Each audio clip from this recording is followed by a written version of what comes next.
Bonjour à tous et bienvenue dans cette nouvelle Open the Boîte où on vous présente Agent Avenue de Yellow.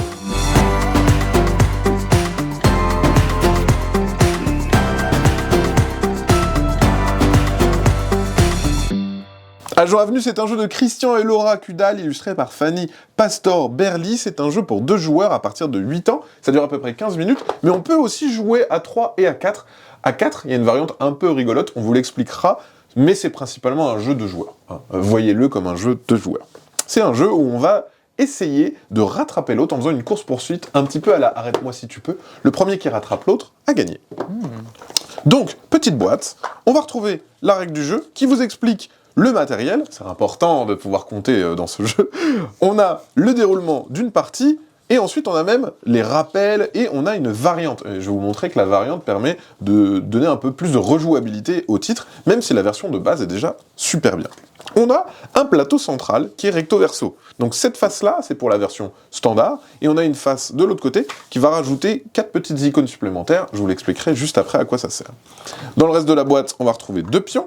Donc on a 2 pions en bois qui symbolisent les 2 équipes, équipe bleue, équipe verte, et c'est ces pions-là qui vont faire la course-poursuite sur le plateau.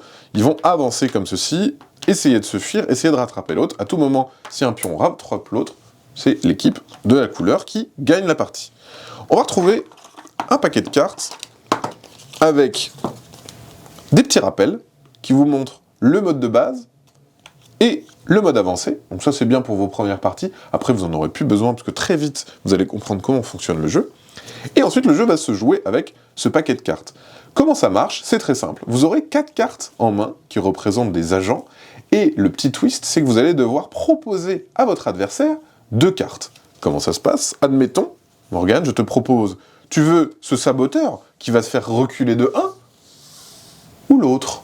Et en fait, à partir de là, tu vas devoir décider, est-ce que là c'est horrible ce qu'il m'a laissé en cachet, ou est-ce que, il me tend un piège, etc. Admettons, tu te dis, non, je vais pas prendre ça, je vais prendre l'autre. Tu prends l'autre, c'est toi qui récupères cette carte, et moi, j'hérite de celle que tu n'as pas récupérée. Et donc, ça va être un jeu de bluff, où on va se faire des coquineries. Le truc rigolo, c'est que les cartes, elles se collectionnent. Au début, on va avoir un pouvoir si on l'a qu'une fois. À partir du 2e exemplaire, on a un 2e pouvoir. Et à partir du 3e exemplaire et les suivants, on a un dernier pouvoir.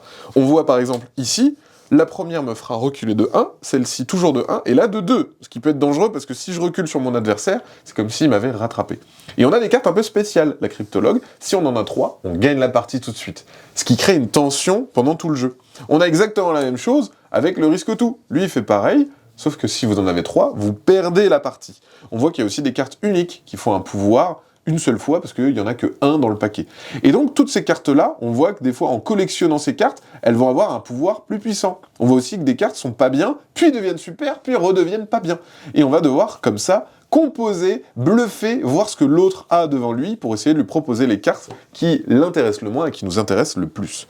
L'autre version se joue avec l'autre plateau. Ce que ça change, c'est exactement le même jeu, sauf que quand on tombe sur une des cases ici, on va pouvoir acheter des gadgets d'espions.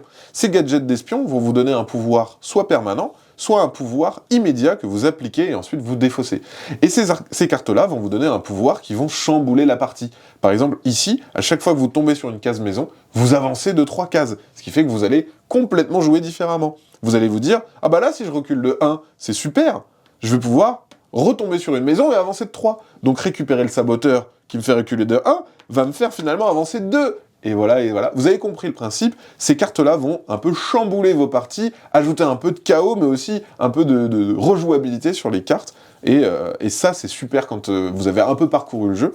Vous allez pouvoir pimper et épicer vos parties avec ces cartes-là. La variante, quand on joue à 3 ou à 4, qu'est-ce que c'est? Eh bien, c'est simple, on se met en équipe.